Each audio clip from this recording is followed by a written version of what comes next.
Welcome to my channel education and innovation. आज हम class करेंगे रेजिस्टेंस के बारे में।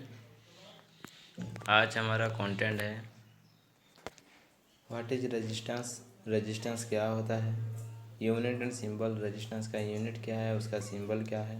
फिर हम पढ़ेंगे रेंज ऑफ रेजिस्टेंस, रेजिस्टेंस का रेंज कितना होता है, उसको किस में मेजरमेंट करते हैं। फिर लास्ट में हम पढ़ेंगे टाइप्स ऑफ रेजिस्टेंस, रेजिस्टेंस कौन कौन सा टाइप में मिलता है।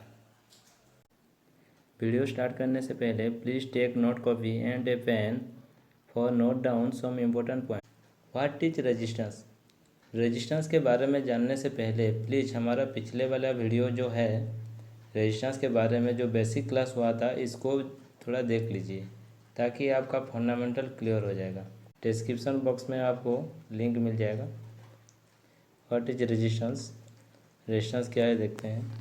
Resistance is a property of a substance which opposes the flow of electrons or electric current. That property is known as resistance. That means resistance क्या बोलता है, रेजिस्टेंस एक प्रॉपर्टी है। किसका प्रॉपर्टी, सब्सटेंस का। सब्सटेंस क्या है, सब्सटेंस है कोई भी चीज़ हो सकता है। जितना सारा चीज़ हम देखते हैं सब कुछ सब्सटेंस तो है, like plastic, cement, would, paper, materials, anything. कोई भी चीज़ हो एक सब्सटेंस में ही बोला जाएगा। हम एक एग्जांपल देते हैं रबर का, रबर, एंड सेकंड एग्जांपल देते हैं आयरन का। दोनों में से कंपेयर करके देखेंगे कौन में क्या है। रबर का कुछ प्रॉपर्टी और आयरन का कुछ प्रॉपर्टी बताते हैं। प्रॉपर्टी मतलब क्या है आप समझ पाएंगे। रबर क्या होता है, फैलता है, इलेक्ट्रिसिटी।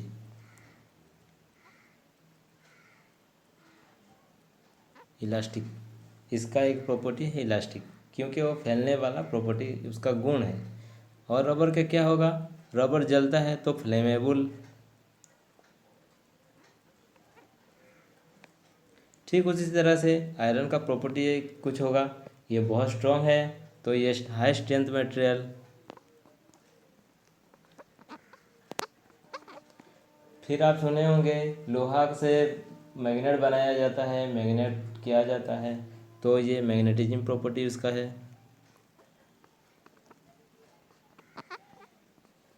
इससे क्या पता होगा आप लोगों को, जो प्रॉपर्टी है इलास्टिक एक प्रॉपर्टी है, फ्लेमेबल एक प्रॉपर्टी है, आयरन का स्ट्रेंथ एक प्रॉपर्टी है, मैग्नेटिज्म एक प्रॉपर्टी है। ठीक उसी तरह से सब्सटेंस, ये जो सब्सटेंस रबर सब्सटेंस और आयरन सब्सटेंस का हम एग्जांपल लिए हैं, इस दोनों का रेजिस्टेंस एक प्रॉपर्टी है।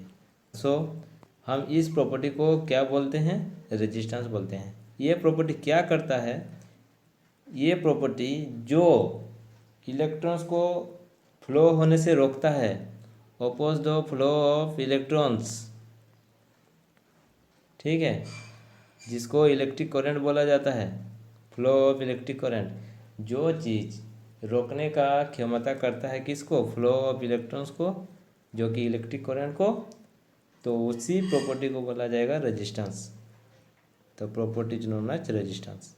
आप सुने होंगे जितना भी इंसुलेशन मटेरियल है वो करंट को रोकने का कैपेसिटी रखता है, इसीलिए हमारा टूल्स में यूज किया जाता है, लाइक रबर ग्लव्स, फ्लास्क का हैंडल में लगा होने वाला कवर, फिर टेस्टर, स्क्रू ड्राइवर, उसमें सब प्लास्टिक का मटेरियल यूज होता है। क्यों, क्योंकि वो रेजिस्टेंस प्रॉपर्टी है, वो करंट को रोकता है। लेकिन आप कभी सुने हैं आयरन से कभी बना हुआ चीज़, नहीं। तो इसका मतलब आप समझ रहे होंगे रबर में हमारा रजिस्टिव प्रॉपर्टी है लेकिन आयरन में नहीं है, लेकिन रॉन्ग। कैसे, रबर में हमारा रजिस्टिव प्रॉपर्टी ज़्यादा होता है, इसीलिए ये ज़्यादा इलेक्ट्रॉन्स को रोकता है, हमको शॉक से बचाता है, उसको छूने से कुछ नहीं होता। लेकिन आयरन में क्या होता है, ये भी कुछ लेकिन बहुत ही कम मात्रा में इलेक्ट्रॉन्स को रोकता है, ठीक है। इसका कम प्रॉपर्टी होता है, इसका एक प्रॉपर्टी है लेकिन इसका वैल्यू, रेजिस्टेंस वैल्यू बहुत कम होता है। आयरन को क्यों घर में नहीं यूज किया जाता है, एल्यूमिनियम क्यों यूज किया जाता है, कॉपर कंडक्टर क्यों यूज किया जाता है? इसीलिए आयरन का कुछ रेजिस्टिव प्रॉपर्टी होता है, इसीलिए इसको यूज नहीं किया जाता। नेक्स्ट देखिए, हम कंपेयर करते हैं आयरन एंड कॉपर का। कॉपर को यूज किया जाता है, आयरन को घर में कंडक्टर के हिसाब से यूज नहीं किया जाता, क्योंकि आयरन का ज़्यादा होता है रेजिस्टिव प्रॉपर्टी कॉपर के तुलना से। सो कॉपर को ज़्यादा प्रेफरेंस दिया जाएगा क्योंकि इसका रेजिस्टिव प्रॉपर्टी कम है, इसीलिए इसको ज़्यादा प्रेफरेंस मिलता है। ठीक उसी तरह से अगर हम देखें सिल्वर का, आप सुने होंगे सिल्वर एक गुड इलेक्ट्रिक कंडक्टिंग मटेरियल है। ठीक है, इसका मतलब यह है कॉपर और सिल्वर में अगर हम कंपेयर करें तो कॉपर का रेजिस्टिव प्रॉपर्टी ज़्यादा होगा सिल्वर से और सिल्वर का कम होगा कॉपर से। डैट मीन्स कोई भी मटेरियल हो उसका कुछ ना कुछ रेजिस्टिव प्रॉपर्टी रहता है। सिल्वर को यूज किस लिए नहीं किया जाता, इसका रेजिस्टिव प्रॉपर्टी बहुत ही लो है, लेकिन इसको यूज इसलिए नहीं किया जाता, ये बहुत महंगा में मिलता है। सिल्वर और गोल्ड जो मटेरियल है जिसका रेजिस्टिव प्रॉपर्टी बहुत ही कम होता है, ये दोनों बहुत ही जगह होता है जो कि यूज होता है। जैसे हमारा मोबाइल सर्किट है, माइक्रो प्रोसेसर के अंदर उसका टर्मिनल्स में सिल्वर का कोटिंग रहता है, नहीं तो गोल्ड का कोटिंग रहता है। किस लिए? क्योंकि वहाँ रेजिस्टेंस को घटाने के लिए। ठीक है, फिर हम आगे बढ़ते हैं। Next, unit and symbol. Unit and symbol क्या है? यूनिट, रेजिस्टेंस का यूनिट होता है ओम्स एंड ओम्स को डिनोटेड किया जाता है, उसका सिंबल है जैसे ग्रीक लेटर में, इसका यूनिट होता है ओम्स, एज उसको सिंबल में रिप्रेजेंट किया जाता है ऐसे। ओके, फिर आता है रेंज ऑफ रेजिस्टेंस। रेजिस्टेंस का रेंज क्या होता है? रेजिस्टेंस को 3 भाग में क्लासिफिकेशन किया गया है। फर्स्ट पार्ट है लोअर रेजिस्टेंस। लोअर रेजिस्टेंस का वैल्यू होता है 0.1 ओम्स टू 1 ओम्स। ठीक है, लोअर रेजिस्टेंस का वैल्यू कितना होता है? 0.1 ओम्स टू 1 ओम्स या फिर बिलो 1 ओम्स। ठीक है, बिलो 1 ओम्स तक लोअर रेजिस्टेंस में पकड़ा जाता है। फिर आता है सेकंड में मीडियम रेजिस्टेंस। मीडियम रेजिस्टेंस में क्लासिफिकेशन क्या है 1 ओम से ज़्यादा लेकिन 0.1 मेगा ओम से कम। ठीक है, तो इसका रेंज हो जाएगा 1 ओम्स टू 0.1 मेगा ओम्स। ठीक है, फिर 3 और लास्ट जो क्लासिफिकेशन किया है हाई वैल्यू ऑफ रेजिस्टेंस। किसे हाई वैल्यू ऑफ रेजिस्टेंस बोला जाएगा? जो रेजिस्टेंस एवोव 0.1 मेगा ओम्स से ज़्यादा होगा। 0.1 मेगा ओम्स से जो रेजिस्टेंस ज़्यादा होगा एवोव 0.1 मेगा ओम्स, उसको हाई रेजिस्टेंस बोला जाएगा। ठीक है, फिर नेक्स्ट है हमारा मेजरमेंट। रेजिस्टेंस को किस से मेजर किया जाता है? रेजिस्टेंस को जिस इंस्ट्रूमेंट से मेजर किया जाता है उसे ओम्स मीटर बोलते हैं। Ohms meter. ठीक है, ओम्स मीटर 2 टाइप्स का होता है।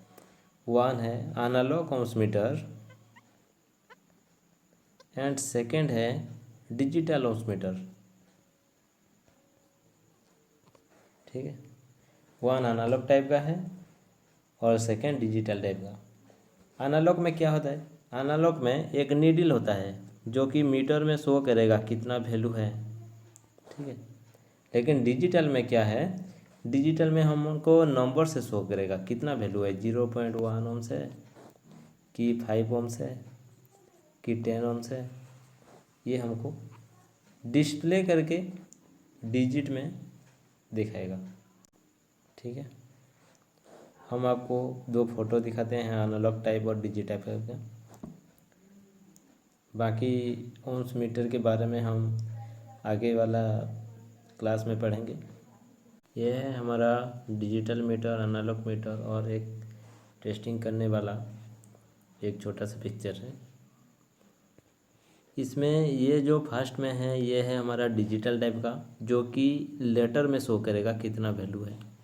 और सेकंड पिक्चर में है हमारा एनालॉग टाइप का ओम्स मीटर, जिसमें नीडल शो करेगा कितना वैल्यू है। ठीक है, फिर ये जो लास्ट वाला फ़ोटो है 3 नंबर में, इसमें हमको शो करेगा। फिर ये वाला जो हमारा पिक्चर है ये एक रेजिस्टेंस है, जिसको हम 2 नीडल से टच करके टेस्ट करेंगे। जैसे कि यहाँ 2 नीडल है और ये नीडल लगा हुआ है यहाँ पर। ठीक है, हम डायरेक्ट इसको लगाएंगे और मीटर की रीडिंग जो हमारा ये रीडिंग है इसको सेट करेंगे ओम्स में और हमको वैल्यू दिखा देगा। ठीक है, फिर हम देखते हैं next types of resistance. Resistance का टाइप्स क्या क्या है। रेजिस्टेंस को 2 भाग में भाग किया गया है। एक है फिक्स रेजिस्टेंस और सेकंड है variable resistance. Okay, so fix resistance क्या है। फिक्स रेजिस्टेंस है इट वैल्यू ऑलवेज फिक्स्ड, मतलब ये जो रेजिस्टेंस है, रेजिस्टेंस का जो वैल्यू है ये क्या है, हमेशा फिक्स रहेगा इसका वैल्यू। मतलब कि ये वाला रेजिस्टेंस अगर 2 ohms का है तो हम 2 ohms का ही यूज कर पाएंगे, उससे ज़्यादा नहीं कि कम नहीं। ठीक है, क्योंकि इसका वैल्यू हमेशा फिक्स रहे। और ये वाला जो है ये वाला भी उसी हिसाब से जितना वैल्यू होगा इसी रेजिस्टेंस का वो वैल्यू फिक्स रहेगा। दोनों में थोड़ा फ़र्क है रेजिस्टेंस में, जो कि हम आगे वाले वीडियो में डीपली पढ़ेंगे। अभी थोड़ा सा बता देते हैं। पहला वाला जो है ये ज़्यादातर इलेक्ट्रॉनिक सर्किट में यूज होता है। इसे बोला जाता है कार्बन रजिस्टर और सिरामिक रजिस्टर आता है, और ये कलर कोडिंग में आता है और कलर कोडिंग के हिसाब से उसका वैल्यू होता है। और सेकंड जो फोटो है ये है wire wound type ceramic register. Date means ये एक पाइप में वायर वूंड जो वायर से बना है वो रेजिस्टिव वायर है। रेजिस्टिव वायर को एक पाइप के ऊपर राउंड राउंड करके गुणा के इसको सिरामिक में डाला जाएगा और चारों कोट में लगा जाएगा, चारों साइड में सिरामिक। तो इससे क्या होगा, ये ज़्यादा दिन तक चलेगा और डैमेज होने का चांस थोड़ा कम रह जाएगा। ठीक है, फिर नेक्स्ट देखते हैं वेरिएबल रजिस्टर। वेरिएबल रेजिस्टेंस क्या है। It value can be change according to our requirement. It value can be change according to our requirement. That means ये जो रेजिस्टेंस है इसका वैल्यू हम चेंज कर सकते हैं। हमको जितना ज़रूरत होगा उसी हिसाब से हम इसको यूज करेंगे। जैसे कि ये हमारा एक वेरिएबल रेजिस्टेंस है, मान लीजिए इसका वैल्यू 220 ohms है। सो इसको हम 0 ohms से 220 ohms तक यूज कर सकते हैं। ठीक है, उसी हिसाब से ये जितना भी फ़ोटो है सब टाइप्स ऑफ वेरिएबल रजिस्टर है। ये फर्स्ट पिक्चर में जो है फर्स्ट फ़ोटो ये है प्रीसेट। ये इलेक्ट्रॉनिक सर्किट में यूज होता है, टीवी, ऑडियो सर्किट एक्सेट्रा। और सेकंड जो है ये भी वही इलेक्ट्रॉनिक सर्किट में यूज होता है। ठीक है, थर्ड में है टीम पोर्ट। टीम पोर्ट तो आजकल उतना ज़्यादा यूज नहीं होता है, लेकिन ये भी एक बहुत ही यूजफुल वाला इलेक्ट्रॉनिक्स में यूज होता था। फिर फोर्थ नंबर में जो है ये है रोटरी वेरिएबल रजिस्टर, जिसको हम इसका नॉब जो है हम इसको रोटेट करके और शाफ्ट जो बोला जाएगा भी रोटेट करके हम इसका वैल्यू चेंज कर सकते हैं। पहले ये बहुत ही यूज होता था, आजकल थोड़ा इसका डाउन हो गया है यूजफुल, क्योंकि आजकल इलेक्ट्रॉनिक्स बहुत ही आगे चला गया है। फिर भी इसको आजकल वॉल्यूम कंट्रोल करने में, फैन के रेगुलेटर में यूज किया जाता है। Next, sliding potentiometer register. इसका काम क्या है, इसको स्लाइड करके चेंज किया जाता है, लेकिन ये आजकल पूरा यूज नहीं होता है। फिर नेक्स्ट, रियोस्टेट, जिसको वेरिएक भी बोला जाता है। ये पावर सर्किट में यूज होता है, क्योंकि इसका पावर कैपेसिटी ज़्यादा होता है और इसका वैल्यू बहुत ही कम होता है। ये लो वैल्यू होता है और इसका पावर कैपेसिटी ज़्यादा होता है। ठीक है, फिर नेक्स्ट देखते हैं,